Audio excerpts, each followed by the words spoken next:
안녕하십니까. 오늘은 사례 22번째 시간으로 지난번에 고엽제 7급을 6급 이항으로 승급된 이 내용을 한번 여러분께 방송한 바 있습니다. 근데 이 방송이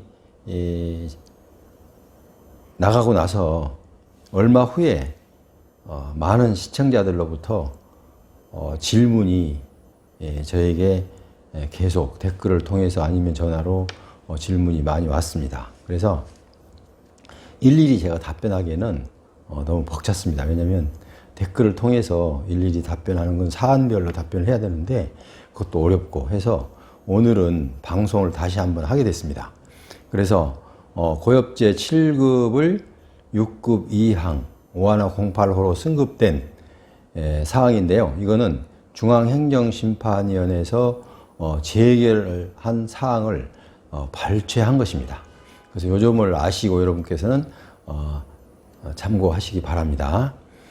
보훈병원 심장내과 신청검사 기록에 의하면 심근허혈이 없어서 7급으로 이렇게 6급에 상응하는 상위인데도 심근허혈이 없어서 7급으로밖에 판정을 하지 않았던 보훈심사위원회 내용을 이분이 중앙행정심판위원회에 행정심판을 청구를 했습니다.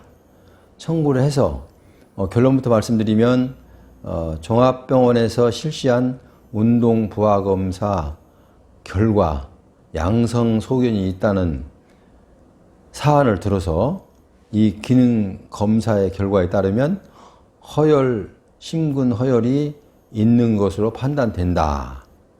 그러므로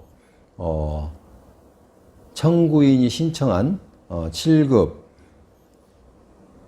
6급으로 상향 조정 신청한 내용에 대해서 인용 재결을 한 사건입니다. 자, 그러면 하나하나 간단하게 좀 풀어가겠습니다.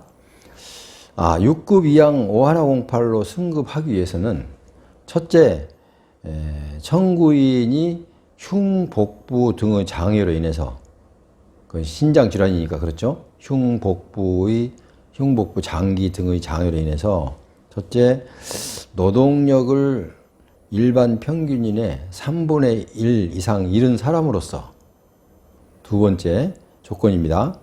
허혈 심장 질환으로 관상동맥 조영술 검사 결과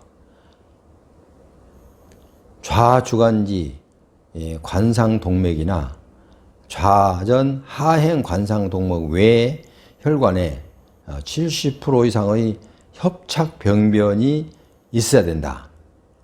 그리고 세 번째는 기능검사 결과 심근허혈이 있는 사람이어야 해당이 된다 라고 보훈심사위원회는 이렇게 조건을 들어서 7급으로 6급은 되지 않는다. 왜냐하면 이분은 심근허혈이 없기 때문에 7급 고엽제 7급 5111호로 일단은 판정을 했습니다. 그래서 여기에 대해서는 이제 7급으로 6급 상향 조정이 되지 않고 7급 판정을 받은 이분이 이제 어떤 자료를 제출했냐면 제가 지금까지 이 방송을 해오면서 아마 신체 검사나 아니면 공상을 받을 때 특별히 좀 준비를 나름대로 하는 것이 좋다 이렇게 말씀을 누차 해왔습니다. 자, 그와 똑같이 이분도 그 내용을 마음속에 갖고 있다가 이분이 일반 상급 종합병원에 가서 운동 부하 검사를 했습니다. 자, 운동 부하 검사는 뭡니까? 우리가 심근허혈이 있느냐 없느냐 유무를 판정하기 위해서는 두 가지 방법이 있습니다.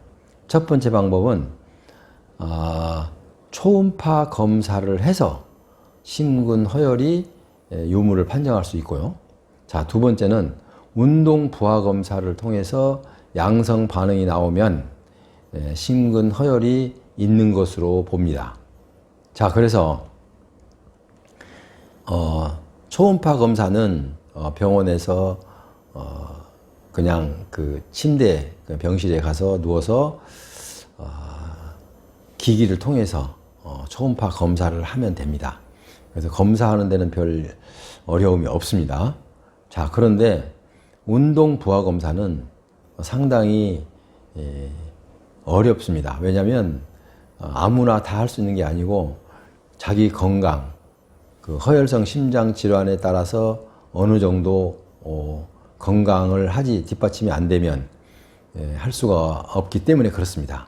자, 운동 부하 검사는 설명을 간단히 드리면 각 가정에서 운동 기구가 있죠. 젊은 사람이 뛰는 거. 그 이제 뛰는 빨리 걷다가 뛰다가 하는 그 기구 있잖아요. 간단한 기구. 자, 그것을 병원에서 이제 의사가 지켜보는 가운데 예를 들어서 몇 분을 정해줍니다. 평균 10분 정도 정해주죠. 10분 정도를 올라가서 뛰어야 되는데요. 그 속도가 처음엔 느리다가 차차차차 속도를 가속을 붙여서 이 어르신이, 이 환자가 뛸 수 있는 만큼 뛰도록 이렇게 만듭니다. 그래서 물론 뛰다가 지쳐서 도저히 숨이 가빠서 못 뛴다. 그러면 중단을 하고 내려오게 되죠. 자, 그래서 이 운동 부하 검사가 어떤 면으로 봐서는 그 양성 반응이 초음파 검사보다 양호하게 나올 수도 있지만 그 심사, 그러니까 운동 부하 검사 자체가 검사를 받는 것이 어르신들에게는 부담이 되어서 하다가 중지하는 사람도 있고 처음부터 아예 나는 뛸 수 없어, 다리가 아파서, 나는 숨이 가빠서 뛸 수 없어 해서 선택을 하지 않는 분도 계십니다. 자, 어쨌든 결과는 심근 허혈을 유무를 판정하기 위해서 초음파 검사를 하고 또 운동 부하 검사도 합니다. 근데 운동 부하 검사는 도저히 자기가 숨이 가쁘거나 다리가 아파서 뛰지 못하면 이제 하지 못하는 거죠. 자, 그래서 이 결과 심근 허혈이 있어야 됩니다. 그러니까 6급 이항이 되기 위해서는요, 첫째, 심근 허혈이 있어야 되고요. 자, 그러니까 협심증, 우리 심장 질환은 기초가 가장 처음이 협심증이죠. 여기 가슴이 답답하고 가슴이 때로는 통증을 느끼고 이렇게 해서 협심증일 경우는 지금 제가 말씀드린 노동력을 일반 평균의 3분의 1 이상을 일해야 되고, 그 다음에 허혈성 심장질환 관상동맥 조영술 검사를 해야 되고, 그 다음에 좌주간지 관상동맥이나 좌하전 관상동맥 외 혈관의 70% 이상의 협착 병변이 있어야 되고, 마지막으로 심근 허혈이 있어야 된다고 말씀드렸습니다. 그런데 2차, 그러니까 그 다음에 이제 협심증 다음에 더 질병이 악화되면 심근경색이죠. 자, 심근경색이 되면은 심근 허혈이 유무를 따지지 않습니다. 심근 허혈 유무를 따지지 않고 일단은 일반 평균의 이제 3분의 1 이상이 이른 사람이고, 또 아까 제시했던 관상동맥 검사를 했고, 또 좌전 행정외계 혈관에 70% 이상의 협착 병변이 있으면 심근 허혈이 없어도 이거는 6급 이항으로 인정을 받습니다. 심근 경색일 때 그렇습니다. 그래서 이 차이가 있는데요. 그 협심증과 심근 경색은 그 질환의 정도에 따라서 판단이 달리하는 것입니다. 그래서 자, 여기서는 지금 저한테 질문들이 많이 쏟아지는 것은 뭐냐면요.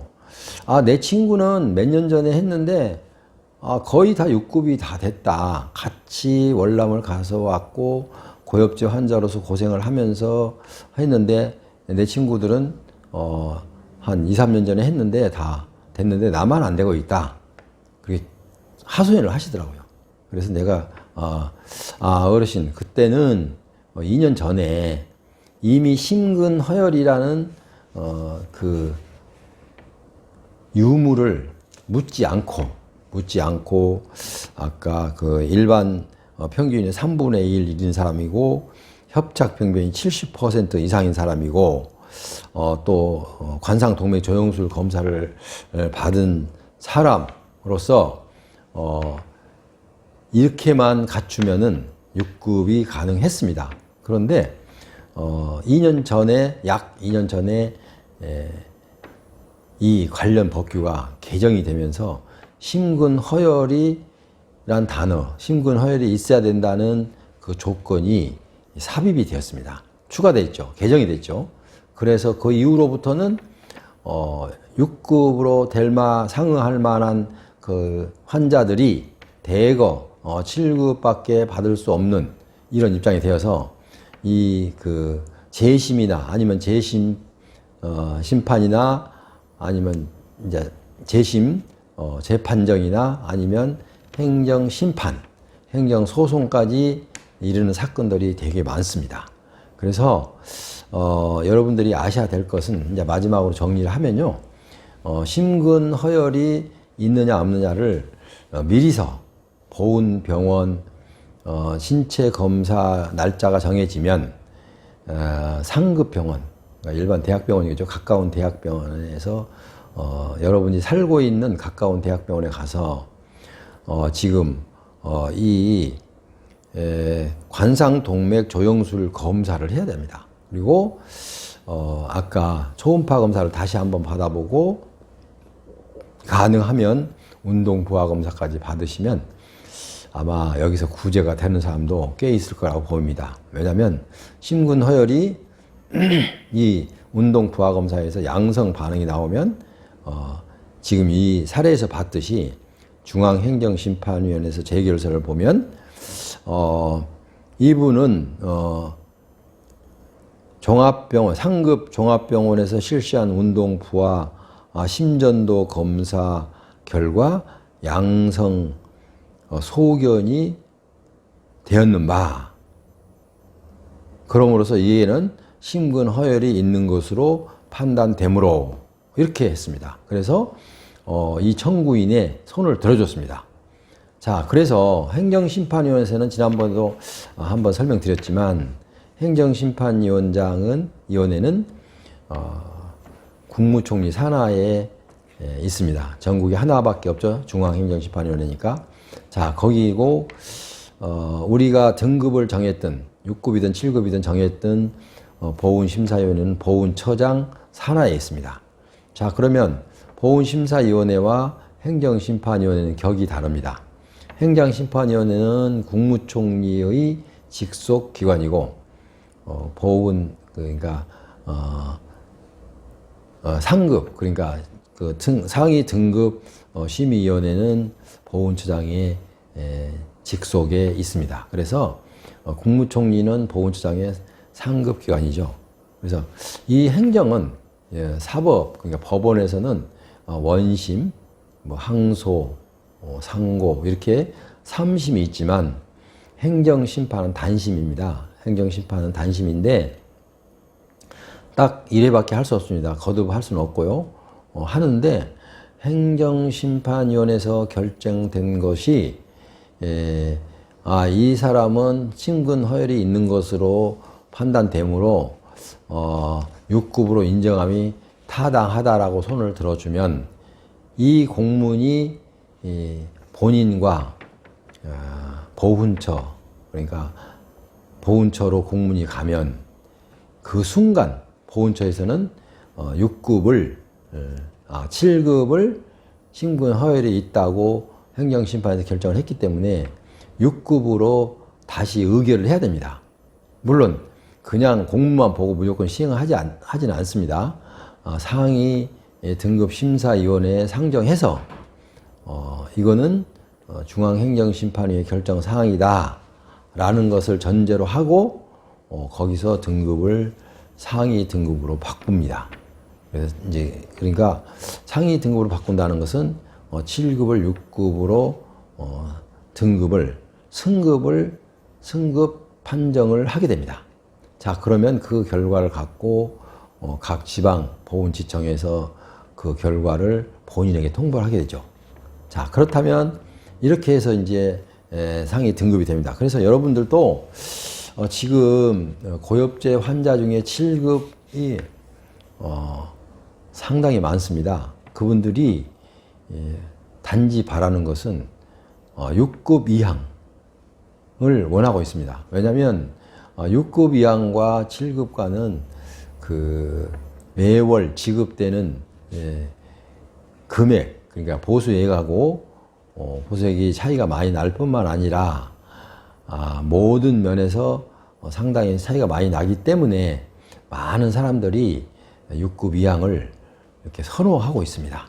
그래서 여러분들도 지금 현재 협심증으로 7급에 머물러 있다면 자기 인근에 있는 종합병원, 상급 종합병원, 일반 대학병원을 지칭하기도 합니다.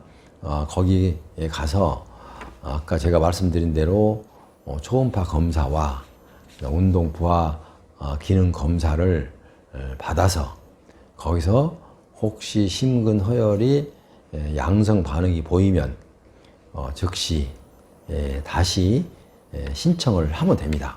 자, 그러면 2년이 있어야 2년을 기다려야 되지 않느냐 이렇게 이제 반문을 하고 있죠. 이런 것도 질문에 많이 나왔습니다. 자, 그렇지 않습니다.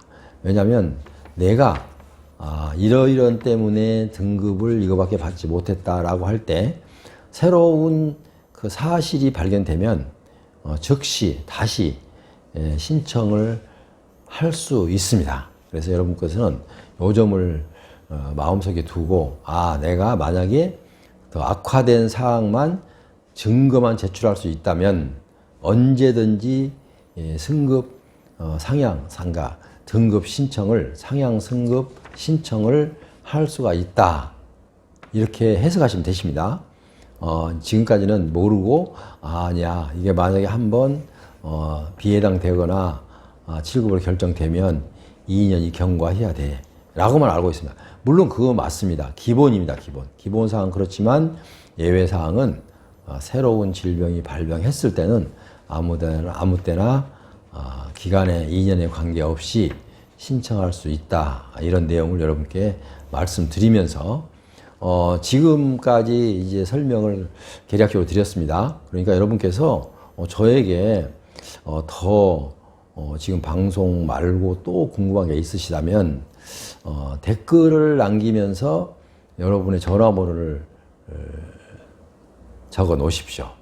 그러면 그 전화번호를 보고 제가 전화를 각 그 상담자 개인마다 각 사항이 다르기 때문에 상황이 달라요. 그렇기 때문에 그 상황에 따라 제가 답변할 거고요. 그러면 내가 여기 유튜브에다 그 방송 내용에다 내 전화번호를 좀 공지하기는 싫다. 이렇게 생각이 되신다면 제 전화번호를 적어 놓을 테니까 제 전화번호를 통해서 언제든지 연락 주시면 구독 회원은 저희의 임시 회원이기 때문에 저희 회원들에게 드리는 제가 특별히 상세하게 무료로 설명을 해드릴 겁니다. 자, 그러고 나서도 진행을 해야 되겠다라는 어떤 판단이 있으면 또 그 진행까지 맡아서 해드립니다. 그러니까 여러분께서는 너무나 절망하시지 마시고 항상 뜻이 있는 곳에 길이 있다고 하는 속담도 있지 않습니까? 그러니까 내가 항상 그런 마음을 갖고 계시면 지금 제가 설명한 것을 잘 되풀이 들어서 만약에 생각이 안 나면 유튜브를 다시 되풀이 듣고 해답이 그래도 안 된다면 저에게 전화를 주시면 상세하게 안내해 드리겠습니다. 지금까지 제 방송을 부족하지만 계속 시청해 주신 여러분 대단히 감사합니다. 다음 시간에 다시 찾아뵐 수 있도록 제가 더 양질의 정보를 갖고 여러분께 찾아뵐 수 있도록 아직까지 구독을 누르지 않았으면 구독을 꼭 좀 눌러주시기 바랍니다. 그러면 다음 시간에 다시 찾아뵈올 때까지 여러분 안녕히 계십시오. 감사합니다.